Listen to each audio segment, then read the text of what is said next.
কলকাতাতে আমাদেরকে কিভাবে ঠকিয়ে দিল, কলকাতা নিউ মার্কেট বা বড় বাজার থেকে আমরা যারা শপিং করি অবশ্যই সবাই হচ্ছে একটু খেয়াল করে দেখে শুনে হচ্ছে জিনিসগুলা দেশে নিয়ে আসবেন। আসার সময় অবশ্যই অবশ্যই আপনার জিনিসপত্রগুলো ভালো করে চেক করে দেখবেন, যেন আমার মতো আপনারাও ঠগে না যান। কি বুদ্ধিভাবে কি সুন্দর ঠান্ডা মাথায় তারা আমাদেরকে এভাবে ঠকিয়ে দিল, যেটা বিশ্বাস করার মতন না। তো আসসালামু আলাইকুম, কেমন আছেন সবাই? আলহামদুলিল্লাহ আমি অনেক বেশি ভালো আছি। তো আজকে হচ্ছে মনের দুঃখে আপনাদের সাথে হচ্ছে শেয়ার করতে চাচ্ছি। প্রায় 5 বছর ধরে হচ্ছে আমার এই স্মৃতির জিনিসটা আমি আমার যত্ন করে রেখে দিছি।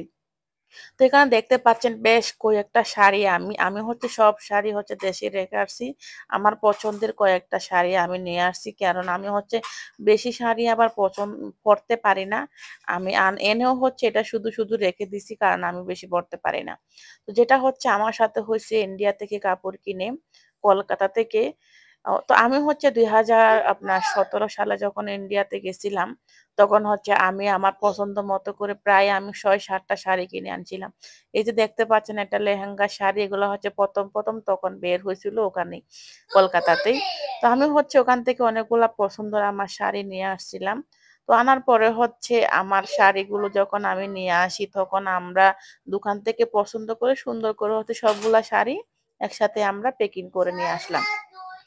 যখন হচ্ছে ঘটনাটা ওভাবে তারা মানে আমার সাথে ঘটাইছে, যেভাবে আমাকে ঠগাইছে বড় মার্কেটে, তো ওরা হচ্ছে কি করছে, মানে আমরা যখন শাড়িটা ভিতরে পছন্দ করে প্যাকিং করছি, মানে কিভাবে জানি ওখান থেকে বলছে না ভালো প্যাকিং, ভালোভাবে প্যাকিং করে দিই। তো বলছে কি বারবার ভালোভাবে প্যাকিং করে আমরা সুন্দর করে নিয়ে দিচ্ছি, যেন কোনো অসুবিধা না হয়। ওভাবে আমাদের থেকে প্যাকিং গুলা নিচ থেকে নিয়ে পরে হচ্ছে এটা তারা মানে কি সবগুলা শাড়ি একটা ব্যাগে আমাদেরকে ঢুকিয়ে দিল। তা আমাদের তাড়াহুড়ো ছিল, আর তখন হচ্ছে প্রচন্ড বৃষ্টিও ছিল। তো আমরা মনে করলাম না, শাড়ি তো ঠিকই আছে। আমরা প্যাকিং গুলা চেক করে করে আমরা হচ্ছে দেশে নিয়ে আসলাম। দেশে আসার পরে যখন আমরা এক একটা শাড়ি যখন আমরা খুলে দেখছিলাম, আর এখানে হচ্ছে কিছু জিনিস শাড়ি হচ্ছে গিফটের শাড়ি ছিল। আর এই শাড়িটা ছিল হচ্ছে আমার, এটা নিয়েছিল হচ্ছে 12,000 রুপি। অনেক পছন্দের আর অনেক সুন্দর একটা শাড়ি ছিল। তো জানি না ক্যামেরাতে কেমন আসতেছে, কিন্তু বাস্তবে শাড়িটা অনেক বেশি সুন্দর।